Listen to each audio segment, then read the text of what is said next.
Hi செல்லம் வணக்கம். This is Maha exercise 8.4ல் 9th சம் சாமி. A vector B vector C vector என்ற அலகு வெக்டர்களுக்கு, அலகு வெக்டர்னா ஓர் அலகு வெக்டர், அதாவது modulus of A vector, modulus of B vector, modulus of C வெக்டர்னுடைய மதிப்பு 1ன்னு அர்த்தம். ஓகே சாமி, அதை புரிஞ்சுக்கணும்.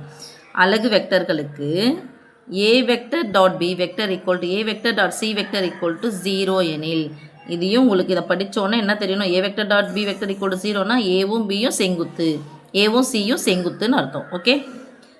மற்றும் பி வெக்டருக்கும் சி வெக்டருக்கும் இடைப்பட்ட கோணம், பி வெக்டருக்கும் சி வெக்டருக்கும் இடைப்பட்ட கோணம் என்னன்னு சொல்லிட்டாங்க? π/3ன்னு கொடுத்துருக்காங்க. ஸோ டாட் இருக்குது, இடைப்பட்ட கோணம்னு கொடுத்துருக்காங்க. ஸோ இதை வச்சு நமக்கு ஏற்கனவே தெரிஞ்ச என்ன விஷயம் தெரியுமோ அதோடு நம்ம என்ன பண்ணோம்? பொருத்தி பார்க்கணும். ஓகே சாமி. எனில் A vector equal to +or-2/√3 into B cross C என நிரூபிக்க. உங்களுக்கு நல்லா தெரிஞ்சிருக்கணும் சாமி. இந்த கொடுத்த டீட்டெயில் நம்ம எழுதிக்கலாம். அலகு வெக்டர்னு சொன்னால் A vector comma B vector comma C vector என்பவை அலகு வெக்டர் எனில், அலகு வெக்டர் எனில் modulus of A vector equal to modulus of B vector equal to modulus of C vector equal to 1. அடுத்து இங்கே என்ன கொடுத்துருக்காங்க பாரு சாமி? A vector dot B vector equal, ரெண்டுமே 0 தான், equal to 0. This implies A vector perpendicular B vector equal to 0னா செங்குத்துன்னு அர்த்தம். செங்குத்துனா டாட் பண்ணும்போது 0 வரணும்னு அர்த்தம். அடுத்தது ஏ vector dot C vector equal to 0.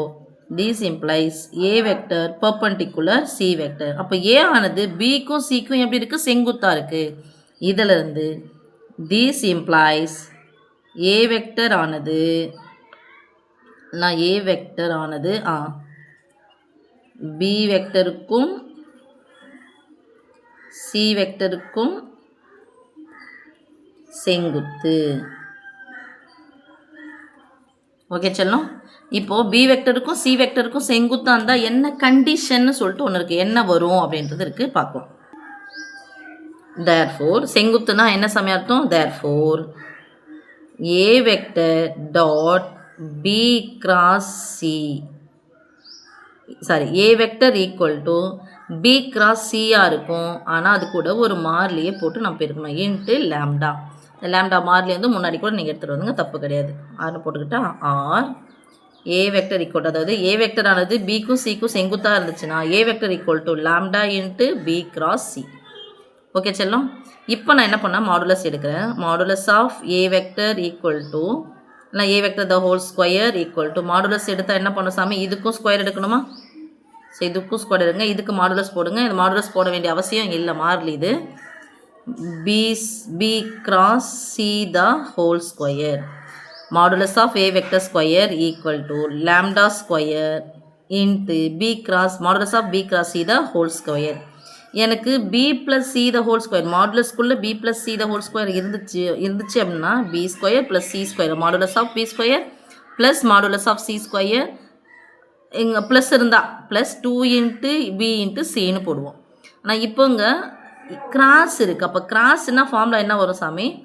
இதனுடைய மதிப்பு என்னது? மாடுலஸ் ஆஃப் ஏனுடைய மதிப்பு, இது அலகு வெக்டர்னு சொன்னதுனால என்னது? ஏற்கனவே ஃபஸ்ட்டு எழுதிட்டோமா? அப்போ 1 square 1 equal to lambda square into modulus of B cross C the whole ஸ்கொயர்னுடைய ஃபார்முலா என்னென்னா modulus of B square into modulus of C square minus A dot B the whole square. ரொம்ப பொறுமையாக சொல்கிறேன் சாமி, இது பண்ணிக்கோங்க. Okay. Modulus of B square modulus of C square இன்ட்டுன்றதுனால minus A dot, sorry, B dot C, இங்கே பியும் C இருக்குது, B dot C the whole square. ஐயோ தப்பு சாமி, பியும் சின்னு வந்துருச்சு அப்படின்னா ஏபி வரணும். Sorry sorry sorry sorry sorry BC தான். B dot C the whole square. ஐயோ நானே கன்ஃபியூஸ் பண்ணுறேன் உங்களை. ஓகே செல்லம்.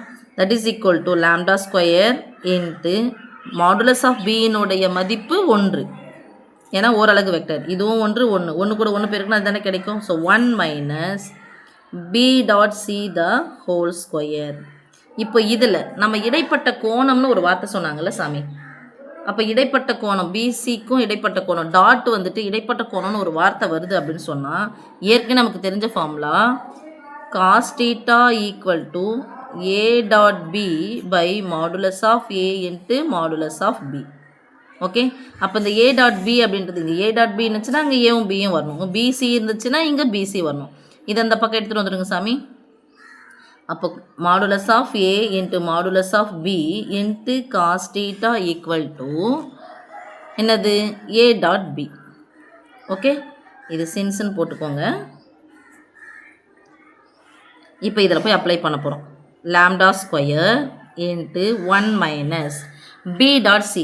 ஏ டாட் பி அப்படின்னு சொன்னால் இங்கே ஏபி போட போகிறோம். அப்போ பி டாட் சின்னு என்னது modulus of B vector into modulus of C vector into cos theta கோணம் என்னென்னு கொடுத்துட்டாங்க π/3ன்னு கொடுத்துருக்காங்க த ஹோல் ஸ்கொயர்.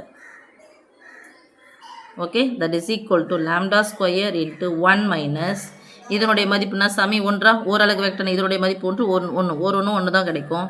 அப்போது cos π/3 the whole square. Cos π/3 அப்படின்னா என்னதுமா காஸ் 60 டிகிரின்னு அர்த்தம்.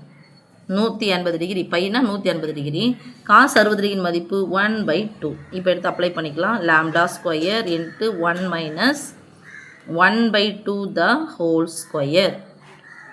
that is equal to lambda square into 1 minus நடுவில் வகுத்தல் இந்த ஸ்கொயர் ஆனது 1க்கு சொந்தம் 2க்கு சொந்தம் 1 square 1/2 square 4.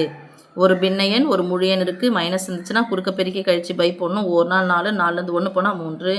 Lambda square equal to 3/4. இங்கே ஈக்குவல் டு என்ன சாமி இருக்குது பாருங்கள் 1 தானே.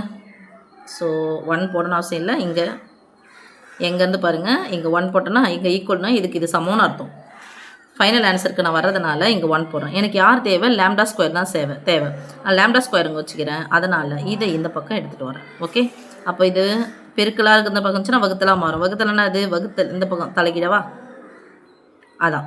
ஓகே, மேலே இருக்குது கீழே வரும், கீழே இருக்குது மேலே வரும். So 4/3 equal to lambda square.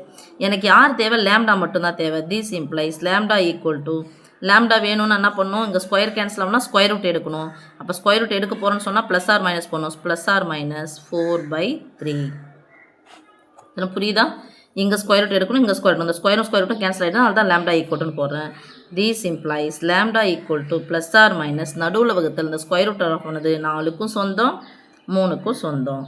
So these implies lambda equal to square root of 4 என்னன்னு சொன்னால் 2ன்னு சொல்லாமா 2 ஸ்கொயர் தான் 4 ஸ்கொயர் ரூட்டும் கேன்சல் ஆகிடும். So plus or minus 2/√3. இதை எடுத்துகிட்டு போயிட்டு எங்கே போட போகிறோம்னா செங்குத்துன்னு சொல்லிட்டு நம்ம ஒன்று எழுதணும்ல அதில் போய் போட போகிறோம். எங்கே பாருங்கள் இதோ இதில் போய் போட போகிறோம்.